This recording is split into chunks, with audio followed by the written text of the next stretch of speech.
Hello, thanks for tuning in. So this is my what I call my roundup video, where I talk about some issues which I've done videos on and things that are generally going on with my channel.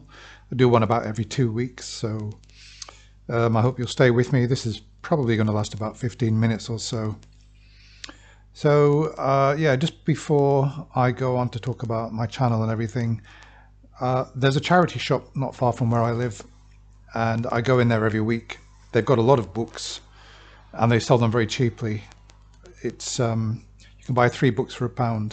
Now they've got about 1,000 books, and to be honest with you, about 90% of them are like pulp fiction, cookery books, books on sport, that kind of thing, which doesn't really interest me. But today I managed to, I think, pick up some kind of interesting books. So I'll just quickly show you what they are. If any of you have read any of these, I'd be really interested to know, you know, what you think of them. So I picked this up, the Apple Revolution. Obviously, it's about Steve Jobs and the early days of Apple, going through Silicon Valley and everything, starting off with the very early days. And I don't know, I just thought that would be really interesting to read. I used to be in the home computer business in the 80s, and I remember some of the early Apples, and obviously because Apple had been such an influential company and major company, I thought that would be quite a good one to read. So what else? This is an odd one. Oh, there's a sticker over it. It looks like it's a kind of send-up history on Britain. It's called the utterly impartial history of Britain, or 2,000 years of upper-class idiots in charge. I think that could be quite funny. Yeah, I don't know if any of you have read that, but I picked it up and I had a quick look, and there were, you know, it looks quite interesting and indeed funny. Maybe it might be a good read. What next? Let's have a look. I was amazed to see this. I've got to get the stickers off these things. I can't believe that I picked these up at 3 for £1. It's a really, really good price. Richard Dawkins' The Ancestor's Tale. It looks to me like he's kind of modelled, I don't know, I think it's a history of evolution in a kind of Chaucer, like the Canterbury Tales. I've only really had a brief glance at it. Actually, I've never heard of that book. I've read The Blind Watchmaker, The Greatest Show on Earth, obviously The Selfish Gene. I didn't know about this one. It's an absolutely mammoth book. Well, I say mammoth, it's about 600 pages long. Have any of you guys read that one? What do you think of it? Let's keep going. No, I'll come to that. I did actually buy 2 fiction books, and I'll tell you what they are at the end. Oh yeah, this one. Oh, let me just get the sticker off. There we are. What Went Wrong? Western Impact and Middle Eastern Response. Bernard Lewis, New York Times bestseller. Okay, it's not that big a book. I'm hoping that by getting through that, I might understand some more of, you know, what is going wrong with Islam in the Middle East, Israel and everything. And I mean, there may be some of you out there that will say that's absolutely the wrong book to read, Stuart. So if you've got any opinion on that, let me know. I did actually read a book, about 15 years ago, on the history of Israel since it became a state in the 20th century, and the conflict, obviously with the Arab states, etc. And it was a really good book, but I can't believe that in those 15 years, most of it's just gone out of my head. It's unbelievable. Oh, yeah, Hitler's Empire. Nazi rule in occupied Europe. Well, I hate to say this, but, you know, Hitler, the Second World War, I find all that kind of thing quite interesting. I've read Schellenberg's memoirs. I found them absolutely fascinating. Albert Speer, Inside the Third Reich. I don't know why this subject fascinates me, but it does. What else have we got here? This is a good one. Yeah, I spent £3. I got 9 books. And to be honest with you, there's a bookshop in Glasgow so I live in Scotland, where these same books would have cost me nearly £50 second hand. So, you know, I really think I did quite well. 7 Brief Lessons on Physics by Carlo Rovelli. You know, I've bought 1 or 2 books on kind of popular physics books recently, and I've struggled with certain things, and I'm hoping that, I mean, it's such a small book, I'm hoping that I might make some more progress with this. I get really confused when I get lost when they start talking about all the different types of particles, how they behave, how they test for them, and what they're doing with them. You know, all the sort of in-depth details about particle physics. I get lost. I'm hoping that this is going to help me along a bit. All right, what else have we got? Just 2 more books, both fiction. No. I've got another non-fiction here. This one is entitled, let's have a look, How the Left Lost Its Way. Nick Cohen, What's Left? I don't know. Again, I picked it up. There's a comment here by Christopher Hitchens on the front. Exceptional and necessary. Christopher Hitchens, Sunday Times. I don't know, that could be quite an interesting read. I know there's been a lot going on with you know, the Labour Party and other parties which are on the left in Britain, and there's been a big shift really, I mean effectively, in the Labour Party since Neil Kinnock left in the 90s. Tony Blair took over with New Labour, etc., etc. There was a resurgence of the left with Jeremy Corbyn. He was defeated at the polls. He was rejected by the electorate, and with Keir Starmer, it looks like it's more of Tony Blair. So anyway, that's going to be really interesting.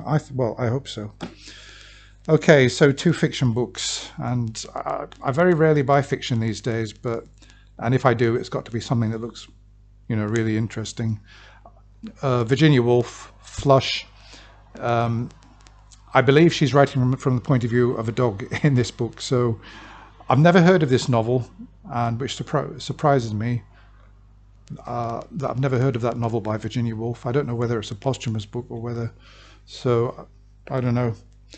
That might be interesting. And then we've got one by, I don't know why I bought this really, because Milan Kundera, I read his famous work, The Unbearable Lightness of Being, and frankly, I didn't really think much of it. I don't know why I bought that then. Another Milan Kundera book, Immortality. Well, I'll give Milan Kundera another try and see where I go with that. Okay, so much for my books. Let me know if you've got any comments on any of those. Just one footnote on that. Somebody gave me a copy of the Book of Thrones, and I'm not really into fantasy fiction. I read 50 pages. I thought it was monumentally bad. Far too many characters, lack of focus, you know, far too many sort of subplots and everything, and I don't know, it wasn't my cup of tea. There was no real kind of character there that I could sort of focus on and get behind, if you understand what I mean, and I just didn't like it at all. 50 pages in, and that was that. I just cut my losses. Okay, I've been talking for 8 minutes on books. Okay, let me get going then. So yeah, Atheist Experience, I've got a terrible admission to make. I've not watched the Atheist Experience in the last 2 or 3 episodes. It goes out on the Sunday, and I've completely overlooked it. I forgot about it completely. I've been watching The Line, Jimmy Snow's The Line, mainly when Matt's on. I don't tend to watch it when Matt's not on. And that brought me to a horrible realization that, I mean, whatever his faults are, if Matt Dillahunty was not involved in The Line, I probably wouldn't be watching that either. So what does that leave us with if Matt left? Because, you know, obviously the calls that he does tend to be the most entertaining and interesting, whatever you might think of him. The other calls that the other counter-apologists deal with, I kind of find dead boring. So what does that mean? It probably means that I'm going to be trying to do more different things with my channel, getting away from doing stuff with The Line, and you know, looking for other things to do. I did a video. I won't be going back to the atheist experience. I mean, it's like listening to paint dry. It really is. It's barely worth it. And I've noticed they're getting fewer and fewer views. So it's not just me that's saying that. So, yeah, by the way, this is not wine. It's blackcurrant juice. I don't drink. Very rarely, anyway. Yeah, okay, so I've done the books, Atheist Experience, I've done. Yeah, so in terms of me branching out, doing other stuff, I suppose that one thing I would like to do is look around at more Christians out there, not just apologists like William Lane Craig, etc., and the rest of them, but those who are not really used to articulating why they believe and articulating their religion to any sort of reasonable level. I thought it might be interesting, and I came across a pair of characters, absolutely obnoxious characters, Tristan and Andrew Tate, who I believe Andrew Tate is a kickboxer. He was invited onto Big Brother. He's become an influencer. He was accused of various stuff, mainly offences against women in the UK. The police couldn't get enough evidence together against him. He went out to Romania, apparently, where he converted to Islam. And he has been arrested and charged with human trafficking, him and his brother, in Romania. I think they're a thoroughly unpleasant pair. Nevertheless, I came across this video. It was in my Facebook feed, and then I traced it to YouTube. I listened to it, and I thought, you know, these pair just sound so utterly obnoxious and absurd and ridiculous. They can hardly articulate anything at all. But nevertheless, they're two theists, and they were commenting on atheism, and so I decided to do their video. Not really to platform them as such, but really to expose how utterly ridiculous they are. And I hope that I've done that. And I didn't really need to make any commentary on that video. I've done sort of 10 minutes of commentary afterwards, and it probably wasn't necessary because they speak for themselves in such an idiotic, pathetic, obnoxious way, and they can hardly articulate a single intelligent point. So oddly enough, the far-right activist, anti-immigration activist Tommy Robinson, is his name Tommy Robinson or Tommy Robinson, I think his name is. He's been in trouble. He's been arrested once or twice with inciting hatred in Britain. He is somebody who made a video about Andrew Tate's conversion to Islam, and he said he was, and he knows him, and you know, so this is the kind of fan base that Tristan and Andrew Tate have got. They're apparently influencers to young men. They're role models to young men. Oh my God. I really fear for the future if these guys are role models to young men. I really do.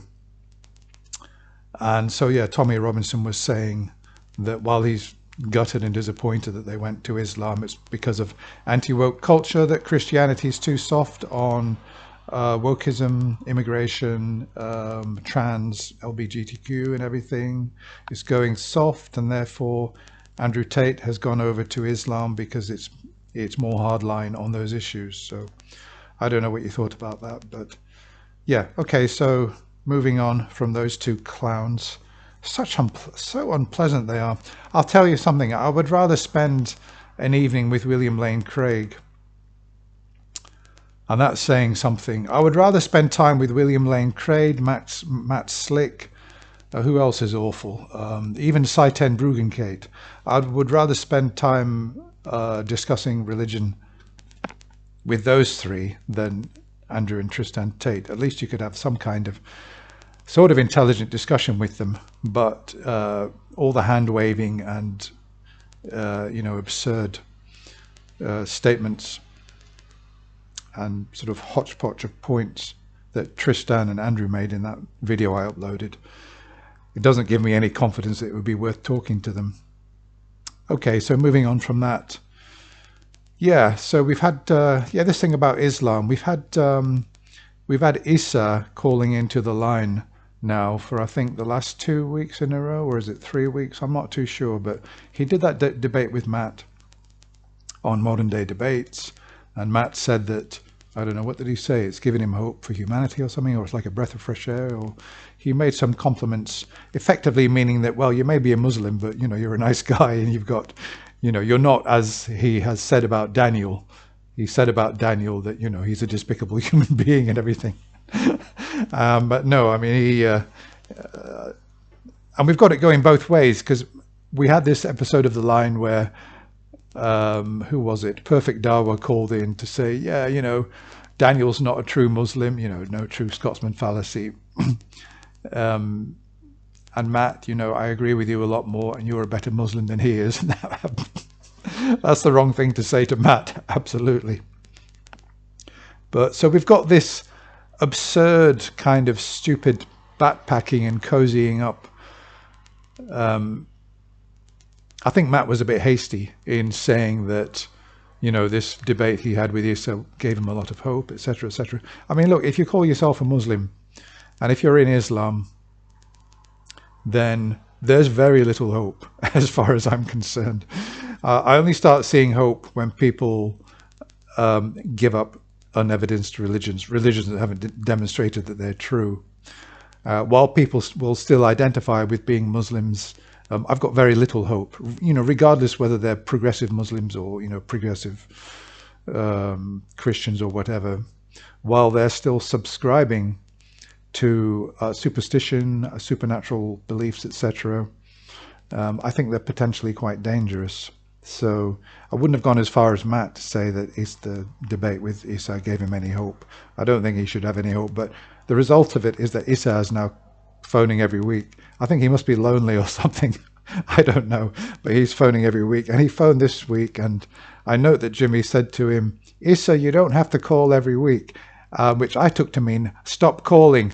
I don't want to hear from you next week. It will be really interesting to see if Issa calls next week. And he called with the most absurd, or he called with a question which, if he knows Matt and he's watched Matt over the years, this is one question that really irritates Matt.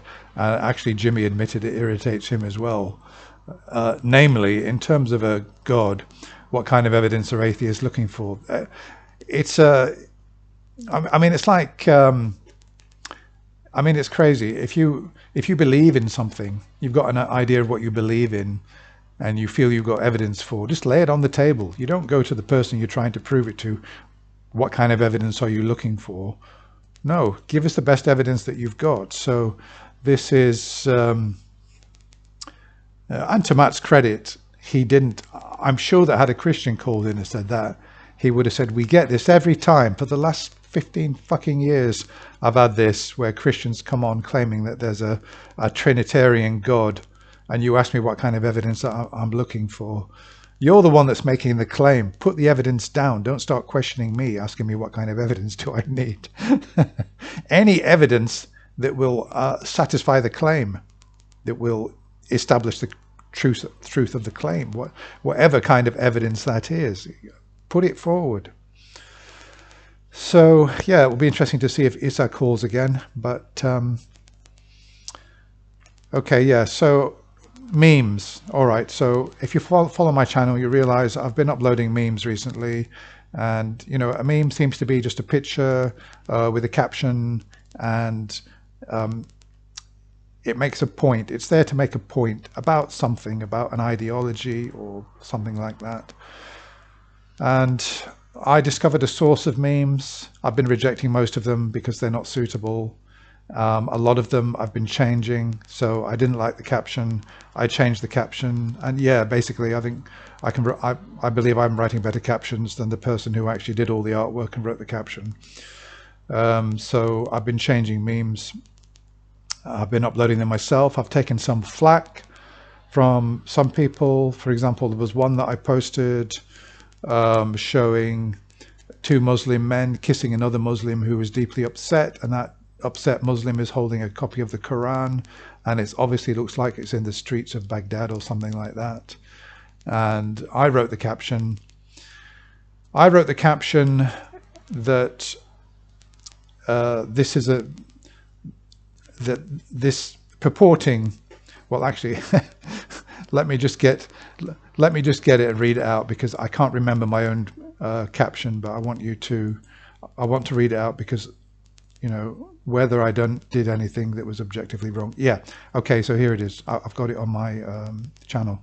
So yeah, to the caption: man is revered by Muslims after stoning own daughter due to Sharia law hijab removal violation. Okay, now look, I found a picture and I invented a caption which I thought made a point. Now we know, you know, we do know that stonings go on. We do know that women are stoned under Sharia law. Maybe it's not as common as it used to be, but I found credible evidence that this does happen, and it has happened. It typically happens when women have been caught in adulterous relationships, and even if they're raped, it's unbelievable. But I saw this image of this Muslim who was upset and two other Muslims kissing him, really emotional, and he's holding a copy of the Quran, and I just invented that caption because I thought that it could conceivably be, you know, because I mean, there was a boy who chopped his arm off because when he was in a mosque and somebody said, anybody who doesn't believe in Allah, put your hand up now. And this poor boy put his hand up. I mean, he misheard the question.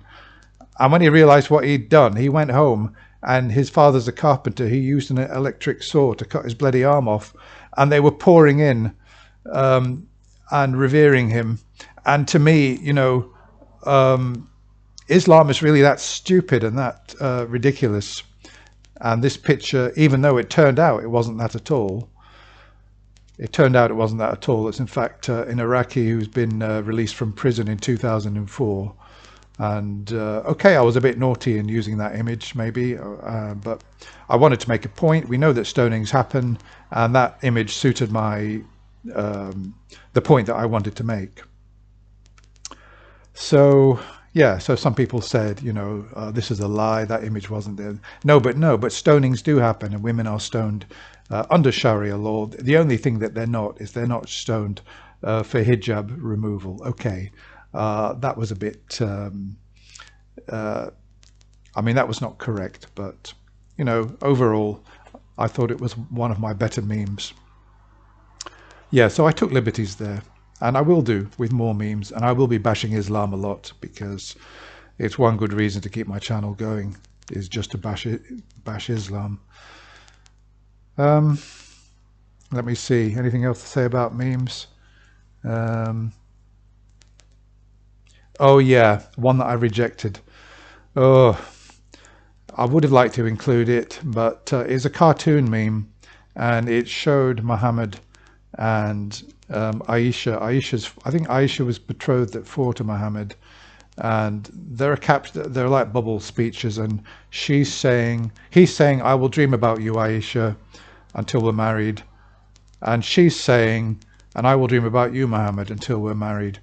And then you see another image of the two of them, her a little girl, and she's dreaming about Muhammad and her with skipping ropes, having fun. But he's not dreaming about that. What do you think he's dreaming about? And what do you think that image shows? I won't even tell you.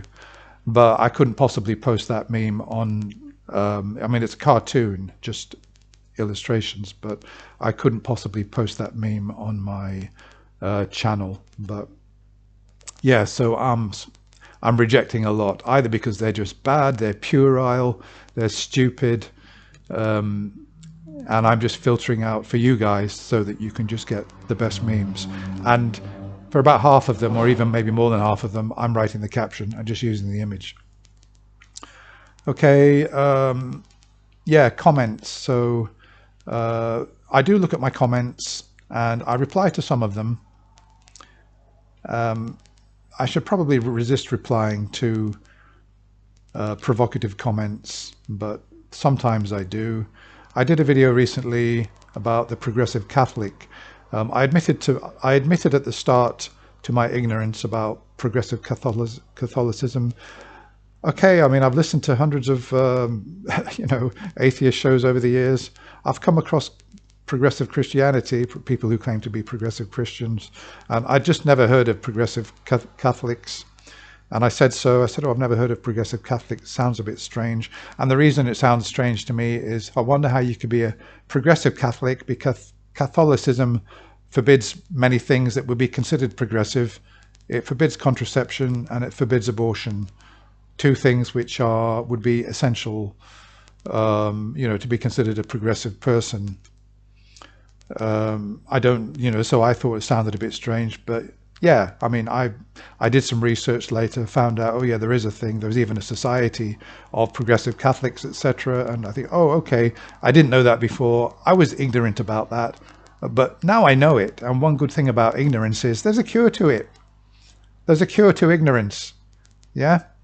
You can find out. Once you know, you're no longer ignorant. And now I'm no longer ignorant. But somebody left a snarky comment saying that my ignorance on this matter was profound.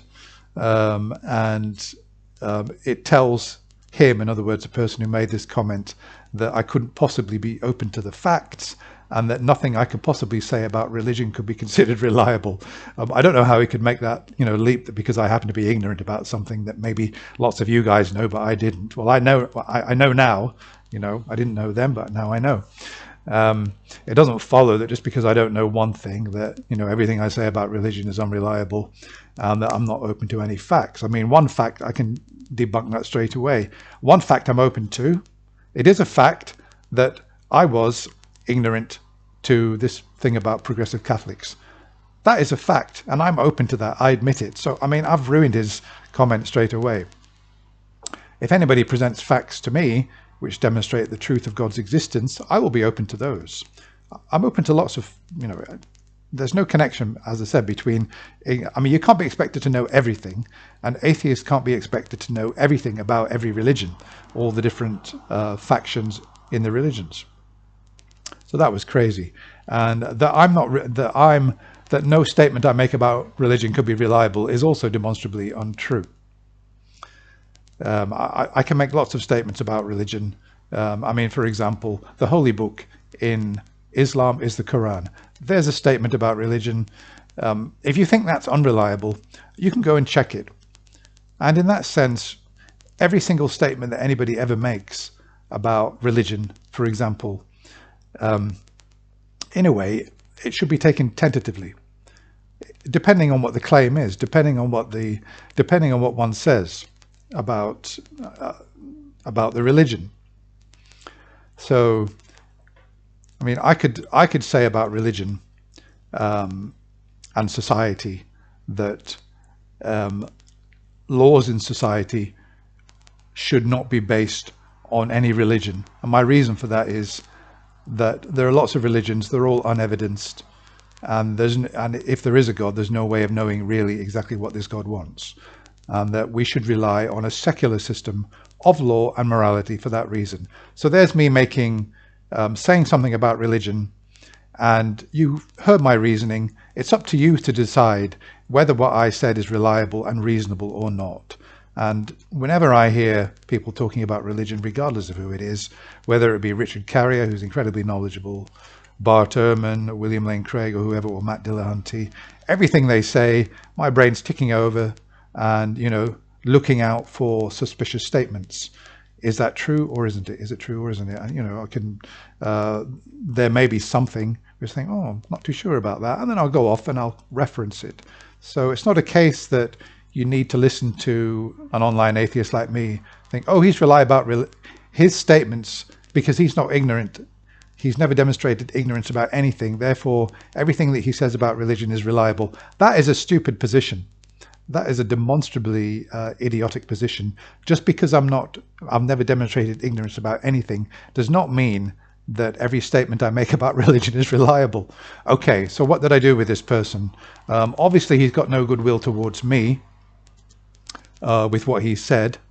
I checked him out briefly. He is an atheist. He's subscribed to Aaron Ra, etc., etc.